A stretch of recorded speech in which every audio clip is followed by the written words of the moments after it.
check this thing on. Hello, my friends. Welcome into the Eric Zane Show podcast, a daily show where I discuss news, nonsense, and my personal adventures. From right here in the Impact Power Sports studio, as luxurious as it is. Impact Power Sports, online at impactpowersportsmi.com. Very lucky to have them on board. Get something like an ATV, UTV, side-by-side motorcycle, maybe a scooter, perhaps a Yamaha golf cart. They are Michigan's newest Yamaha golf cart distributor, and they want you to check them out. Their website, impactpowersportsmi.com. Found in Rockford, Michigan, along 14 Mile Road. Thank you so much to them. All right. A reminder that Ben Glaze uncovered a trove of Dude Shadoway interviews. And he passed them along to me, and I made all of them, 40, available on Patreon. So the way you're going to do this is you're going to head over to my Patreon, click Collections, right there, the Lost Dude Shadoway recordings. Click there, and there they are. Troy Aikman, Swamp Master, don't know who that is, Steven Seagal, the Soup Nazi, Ron Artest, Richard Simmons, Ralph Nader, Paul Anka, Mary Jo Buttafuoco, which I just listened to when I took Darla for a walk. My God, was that fucking awkward. The Dude and Lou Ferrigno. I guess I did 2 with Lorenzo Lamas. I don't have any idea what that guy ever did. He might have been in one of the Sharknado films. Kenny Kramer, the real Kenny Kramer. And then I think this is a porno actress, Jocelyn James. One of the lines I say to the porn star is, porn! Okay, now what's that? What is porno? What is porn? You can access all of these at patreon.com/Eric Zane. Aram says, I never heard the Carney Wilson one. That was funny. I don't recall what happens on most of these.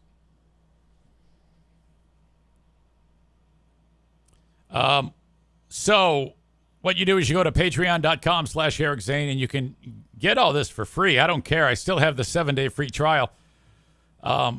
You go ahead and you sign up for 7 days free with a payment form, and then you can try it out for 7 days. Now, the wise thing to do is you can cancel it right after if you like, and that way, in case it's a pile of shit and not your cup of tea, it will not charge you. But otherwise, just let it ride, and $5 or $10 a month. I put a ton of material on my Patreon. I'm very, very proud of it. Yesterday, more content on a Big Fraud Thursday. We did Who Are These Free Beers? And that was a lot of fun. Oh, my God. Another episode in the books. That's 27 editions of Who Are These Free Beers, ready to go for you. And followed it up with the Ben and Eric Patreon podcast, which featured a dating update from Kenny. All right. Now, he kept it close to the vest. He is really coming around in his learning.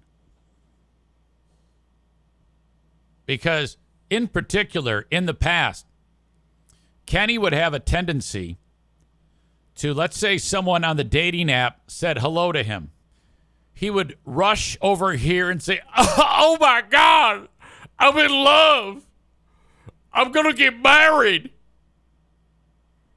And we're like, you got to relax.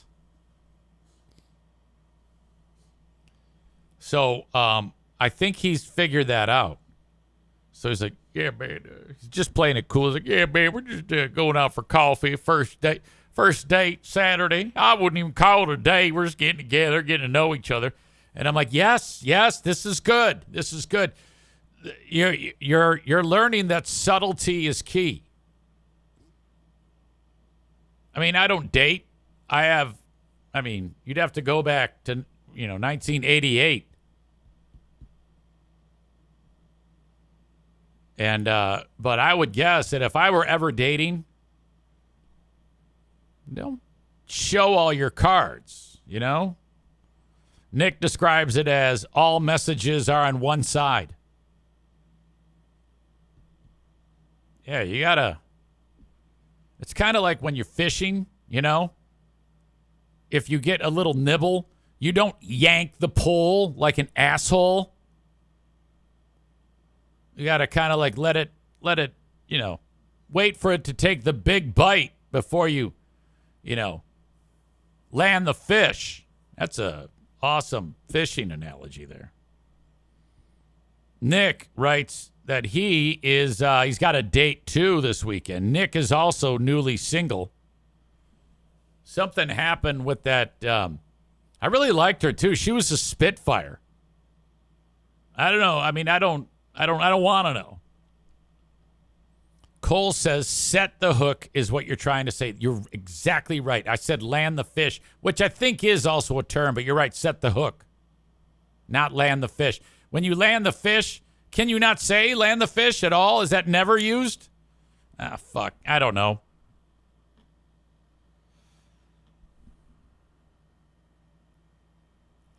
Jeremy writes, I just finished getting my blood drawn for tests. For tests? What the hell is wrong with you? I'm breaking out in hives because I'm nervous about the results.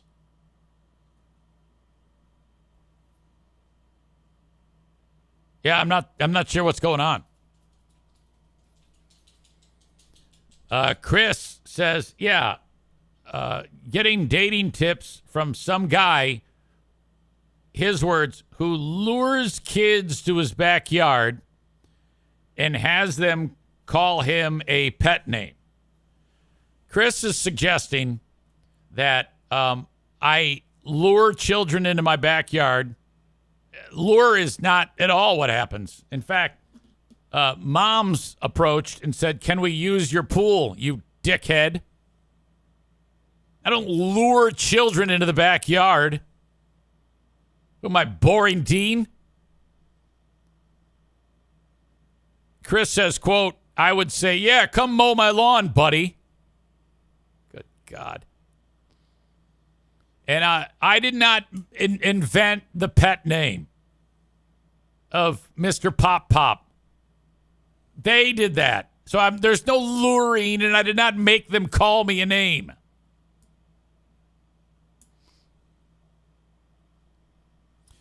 Jeremy adds, easy, I'm fat. They're making sure I'm not killing myself too quickly. The breaking out in hives.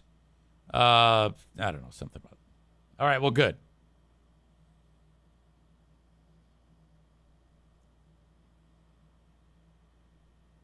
Tophus writes, I was listening to the Kelly Cheese weird brain malfunction montage. She sounds like she's on the wrong end of a fatality in the game Mortal Kombat. We had a lot of fun on Who Are These Free Beers? Ben Glaze and myself and you. We did it live. I just posted the audio today. Usually the audio is posted within 24 hours, sometimes 48 after we do the show. Tier 2 members on Patreon get it first.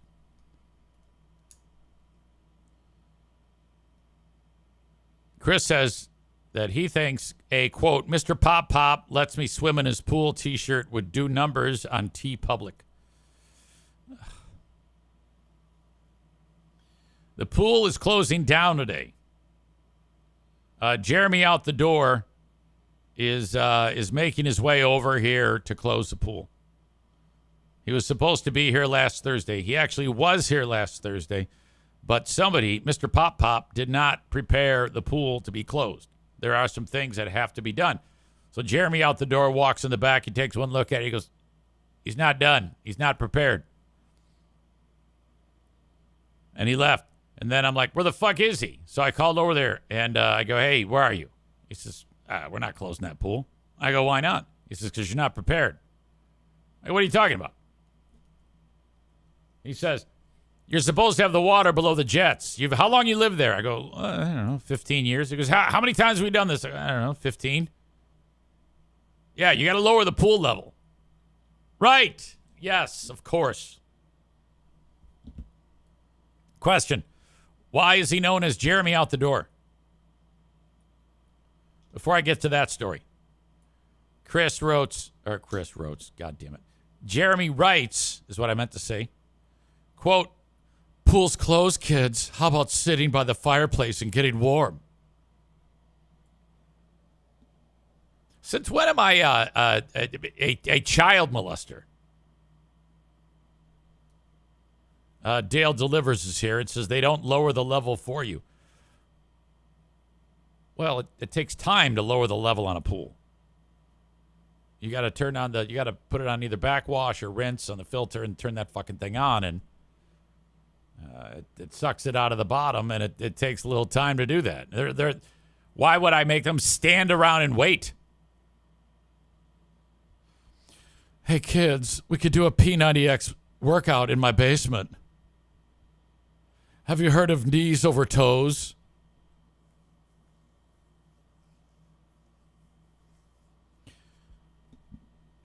All these years, I go buy those pool chemicals at Pool and Spa Depot, Jennison Pool and Spa Depot. This is a great sponsor of the podcast. Hey, Jeremy, yeah, I want to get this. I want to get these pool chemicals.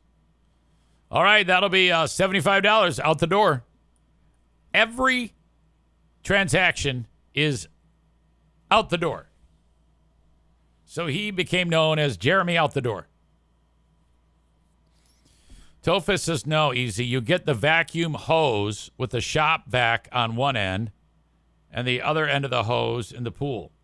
That shit will drain out in no time. Problem. I don't have a shop vac, but thank you for the suggestion. Dale Delivers says, yeah, the company I use does it for me. Well, shit, I guess I'm getting ripped off. Dale Delivers, I ask, you are new here. Can you give me some information about you? I always like to know who's in here.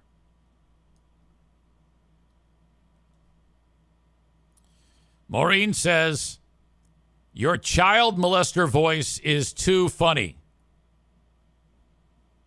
Yeah, but that's not me. The Ben and Eric Patreon podcast, as I indicated, went down. Kenny with the info about his date. He's happy. He seems to be in good spirits.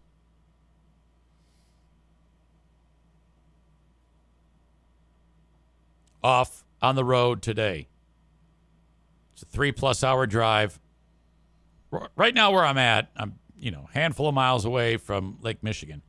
I have to drive literally to the edge of the other side of the state. To beautiful Port Sanilac, Michigan. Just miles away from when I was molested at Camp Ozanam in Michigan's thumb. Right on the shore of Lake Huron. Where I'm going, actually, the place where we're staying is actually on the shore. I look out the back door of this residence, and Lake Huron is right there.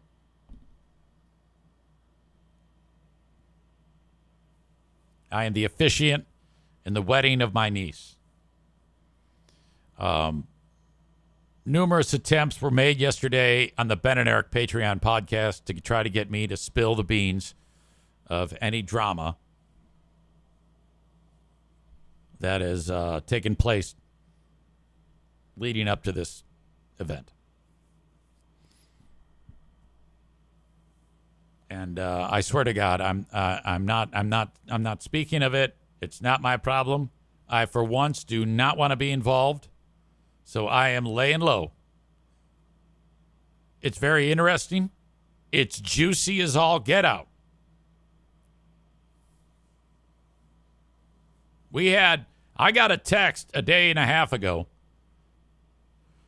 from Charity Scam Mike giving me the lowdown. And I'm like, oh God, this will happen as you get close to a wedding from time to time. There'll be like an eruption. That eruption took place. I think there might have been some MFs and some FUs. And then I got the info secondhand. And I responded with, I'm so sorry that happened. And then that's it. I'm out. I don't want anything to do with this. I like not being involved. The audience yesterday on the Ben and Eric Patreon podcast was trying their best to get me to spill the beans. Especially Linda. Linda's the absolute worst. She is a goddamn troublemaker, this woman. We are 364 days away from me telling this story. Port Sanilac is very near where Camp Ozanam is. Ryan is here. He says, I've been saying that for years about Linda. Years. Maureen says she's so nosy.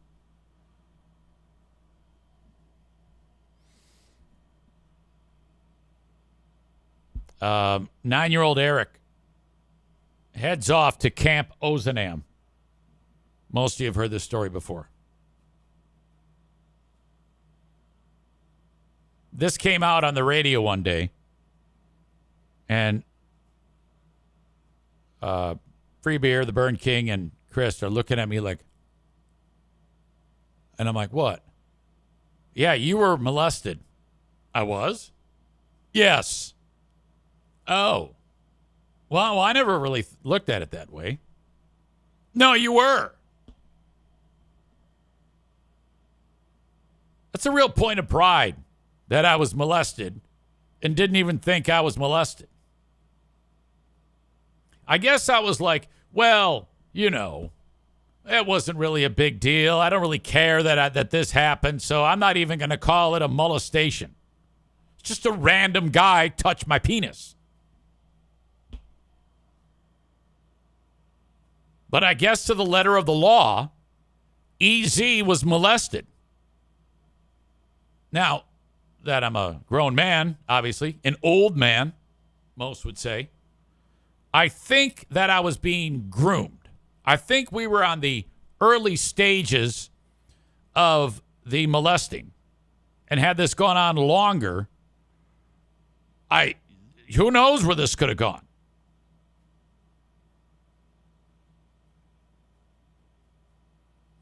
I'm woken up in the middle of the night. Come on, let's go. It's time to go potty. Counselor Chris in my face. I'm like, what? Yeah, it's time to go pee. I don't have a sock on my bed. And he goes, come on, let's go. Kids that have socks on their bed usually have to go tinkle in the middle of the night, to avoid the bedwetting. They want to make sure. Come on, let's go use the Murphy. They called the pisser the Murphy for some reason. I'm like, dude, come on. Maureen, don't give away good jokes that were on the Patreon. I wander over to the urinal. I'm just standing there. My little pecker's hanging down. I'm not even going. I'm just standing there. And he's behind me waiting, like tapping his foot. Other kids are using the other stalls. He walks into the stall. He thinks that I've peed. And he grabs my penis and he shakes it. He goes, come on, you're done. And I'm like, okay. And then he put my penis back in my underwear. And then I pulled up my jammies. And then I went back to bed. Now, that is all that I remember. I do not recall anything else that happened.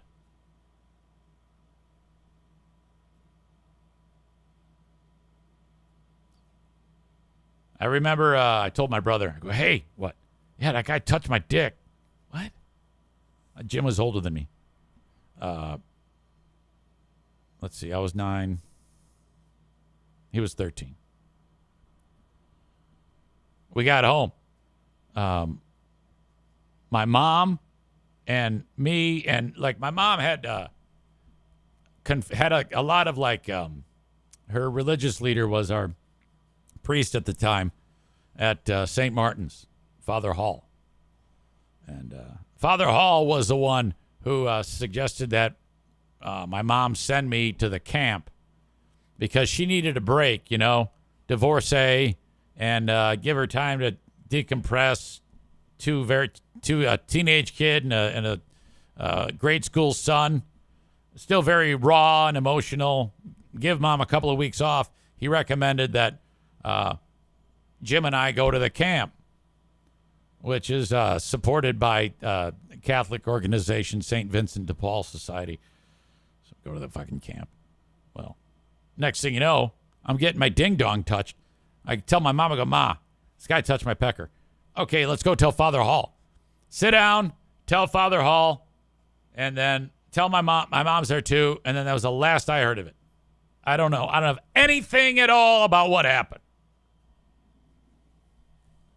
Now, this was in 1979. Tophus says, why was your mom not outraged? Great question. That's a question that cannot be answered. I never spoke of this again to anyone. I never spoke of this ever until I talked about it on the radio. I don't know what happened from that point forward. My mom was Joe Paterno. Okay? My mom should have called the cops. Instead, she called the priest, who God knows what his intentions were. I mean, let's be honest here. The Catholic Church. Hey.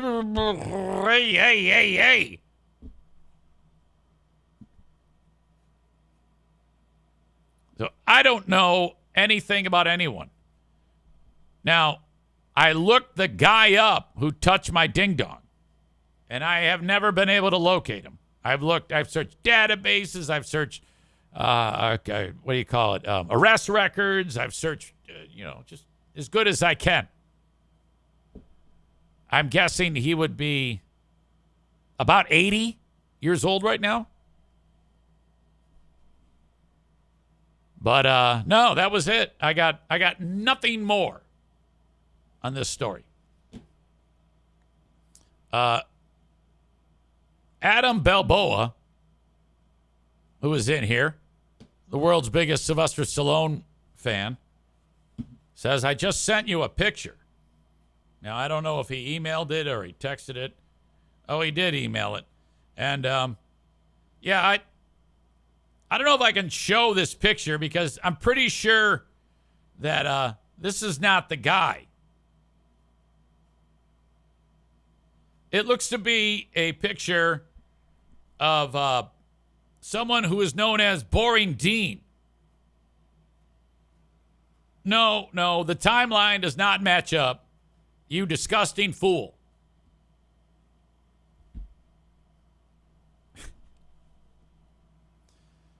My God. Tophus says hopefully he's dead. Maureen says search obituaries. Did you check for him on Grindr, says Matt. Matt says also, you got touched at a Catholic camp? Who's going to believe that?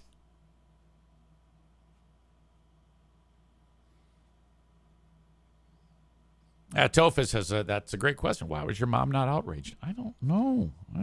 I wish I don't. Cole says, get Jim on the phone. See what he remembers of it.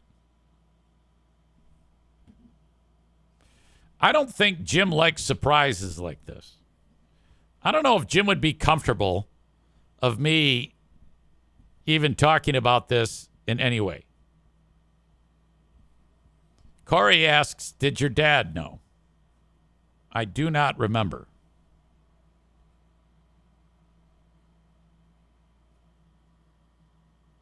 Donut Dan says, I just got here. Holy wow. I am sorry I missed so much. Can you go over everything again? No. No, shut up, Dan. By the way, Dan sent me a really nice jersey, bike jersey, with Eric Zane Show podcast logo on it. And because he designs shirts and shit like that. If you ever want somebody to design a shirt for you, Donut Dan can do it. Megan says, I think you should just ask Jim, my brother, and maybe not on the podcast. Yeah, all right, I can do that. Joe Pellerito says, do you put the sock at the end of the bed now?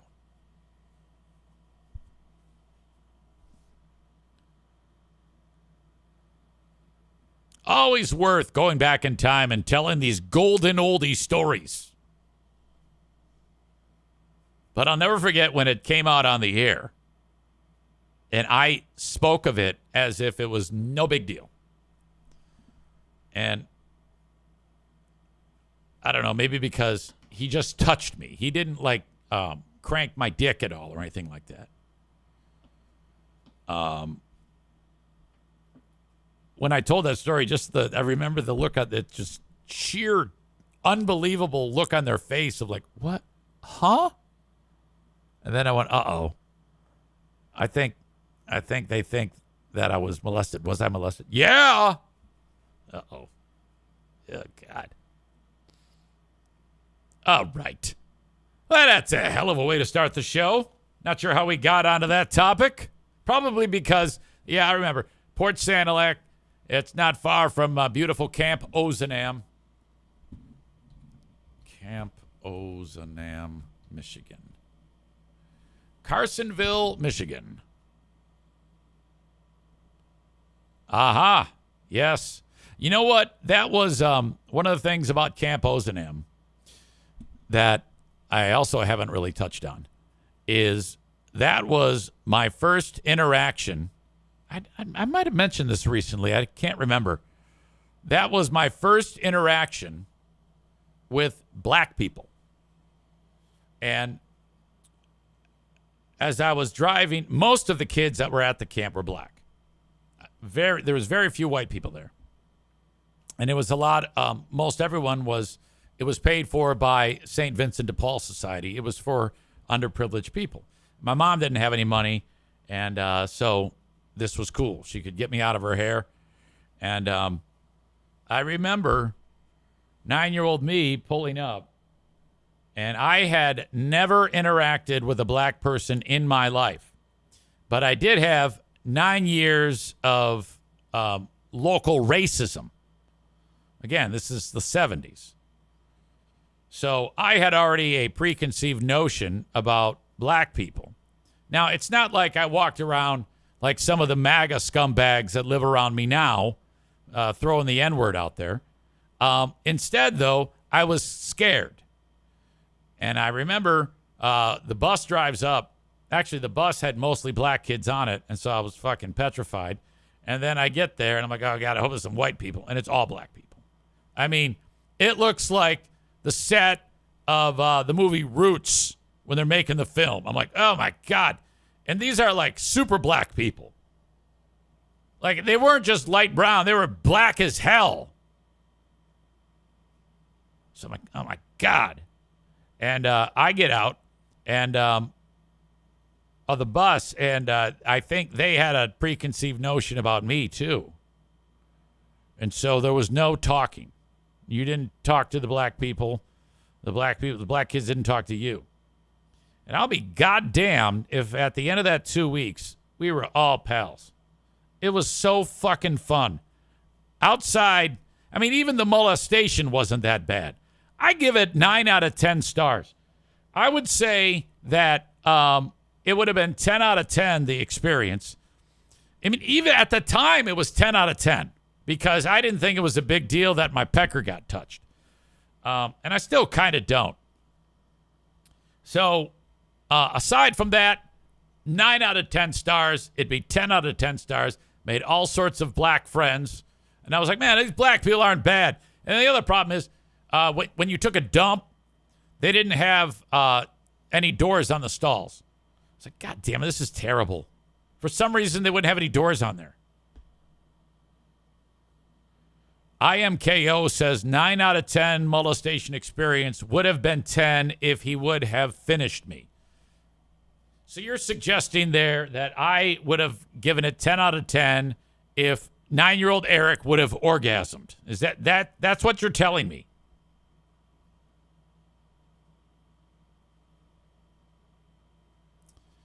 Chris says you should make a Google review years after the fact. Apart from the toilet incident, every night I had a blast.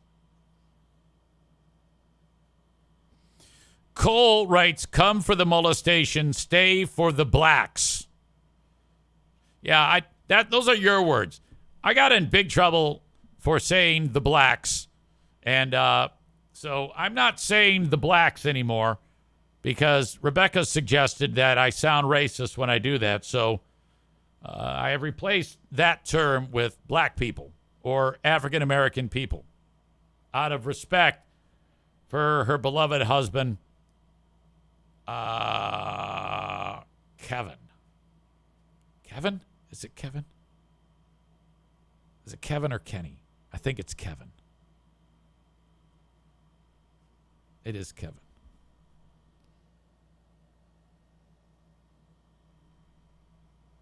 All right. That concludes my telling of my Camp Ozanam incident. I learned to shoot archery there. They had a ropes course. We played kick the can. I got really good at making lanyards. You know those trinkets you put on your fucking keychain? Oh, yeah. I became a pro carom player. And Mancala. Those are all things you do at summer camp. You play Mancala, carom, kick the can, get your dick touched.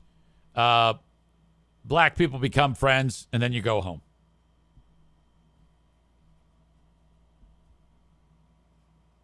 Chris says Mancala is pimp. I've never lost at Mancala, by the way. So if any of you think you know how to play Mancala, you're fucking crazy. I'd kick your ass. Rebecca says swimming and horseback riding were my favorites. Oh, yeah, and then we just swim in Lake Huron. Great lake. And then there was one night we would sleep on the actual beach. AT Nick says, is there any updates on Freebeer's new domestic violence advocacy? No, I haven't seen anything. Matt says Freebeer will probably post about you being a survivor.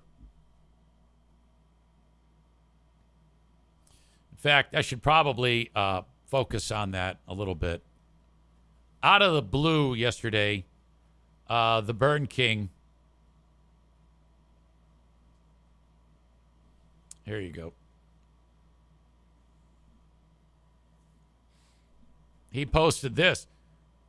I couldn't be more proud of my amazing wife, the Nose, surviving, thriving, and helping others in similar situations.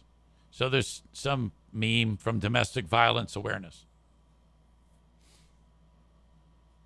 I screenshot it and wrote, I couldn't be more proud of Rachel Kelso and Ashley Russell for standing up their abusers when nobody else would. The usual suspects chimed in, including Ashley. Why does Facebook do most relevant? Why are they deciding what's relevant and what's not?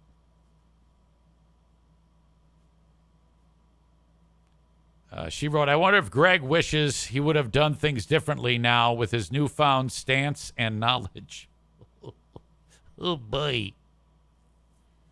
Yeah, who knows what Greg had been aware of at various times in his life. It's a bit murky. Rob says, when is this anti-PPP loan fraud post coming? Which is outstanding. There we go. I don't think he's aware of the optics of what that looks like when he posts that, considering some of the personnel that worked at the radio station for a period of time and what they put through, which was seemingly under his nose.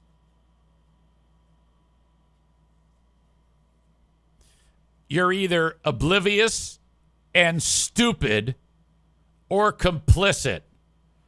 When your best option is to say you're oblivious and stupid, I don't know if that's a good idea. Look at that hair. My God.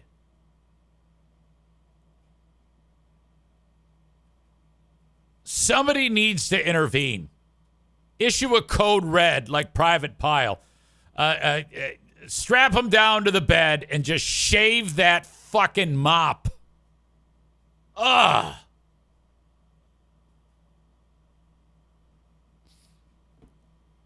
Anyway. That's what's in store this weekend. The wedding, Port Sanilac. Pooh Bear and I will start our adventure. Kzu Jeremy says, do we know the reason for his divorce from Amanda? I don't know anything about that story. I do. I was told, and I'm not going to say it right now. I can't. I cannot do that. All I know is this. Free Beer talked to Kelly. Kelly talked to Ross. Ross talked to me.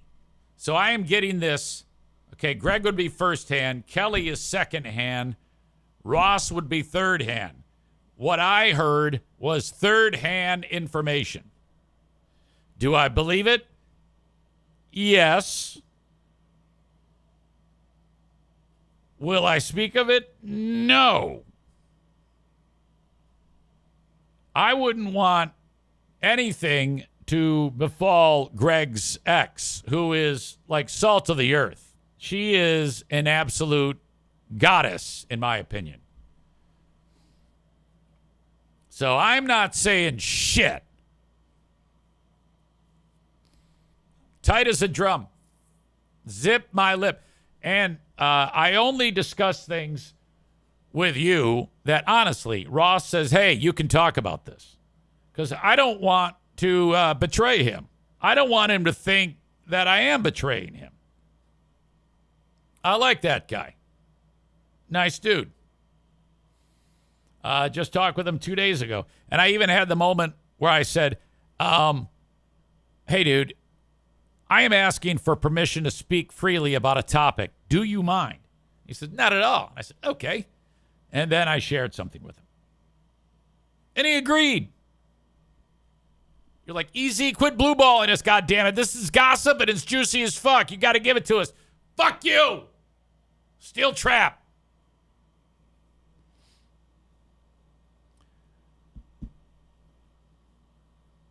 Jeremy says, thanks for using my headline for that Facebook post about the Burn King.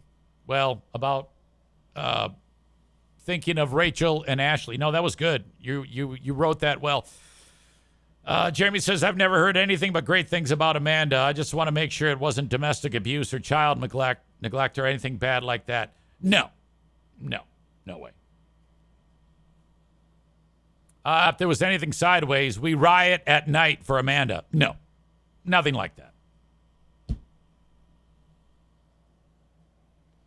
Donut Dan says, good reporters do not expose their people or talk about things that are off the record. Good job. You're goddamn right. All right. For those of you that are enjoying the show on YouTube and Facebook, thank you so much. I appreciate you, but I'm going to kick you out. Do make it a point to head over to my Patreon to check out before they're gone. I've got a C and D arriving at my door any day now. I'll be shocked if I don't. That will have me deleting the Dude Chataway material. 40 episodes unearthed, unedited, for you to check out. Patreon.com/Eric Zane. I'm also publicizing, of course, that my Twitch stream is where you can get this entire show in its entirety. Entire show in its entirety. That's what I just said. Because right now I'm about to kick you out. You got to go to twitch.tv/Eric Zane Live. Make an account. Contribute to the chat. Have a great time. You can also watch on YouTube, but I don't read those chats. Nick writes, my favorite Dude interview was Henry Winkler. He seemed to join in on the fun and make fun of himself. Chris says, why, though? Why are you getting the C and D? You are the bit. They just laugh in the background. They own the material. It is not mine.